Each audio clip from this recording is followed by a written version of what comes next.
Hey, what's up mga kakawaton? So for today's video mga dol, update nyo gali ko karon kay magpa-hepatest kami diri sa Tiboli. Kay required man ang hepatest ang amon nga enrollment sa karon nga si Kansem sa first year college BSHM. Yes, Bachelor of Science in Hospitality Management. Akala nyo ha, hindi ako marunong magkwano.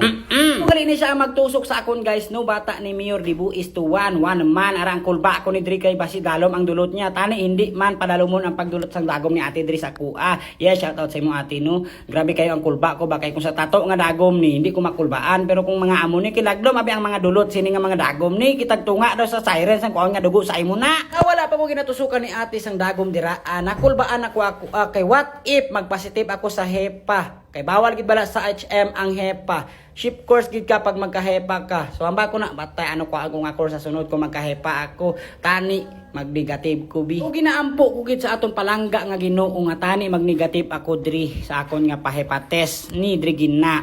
Kay kung mag-positive ako automatic ship course gid ako pero kung negative padayon ta sa kurso ta nga HM ni. So makita nyo man sa akon nga reaction nga hindi magid kayo sakit adaw kagat lang sang alingayo. Dali lang man kayo magpa-HEPA test pero ang result lang ang kulbaan mo dira kung negative ba or positive. Yay! Nahuman ra gyud nakuha na gyud ang result sa mga HEPA test. So, mo ni ang among result guys oh.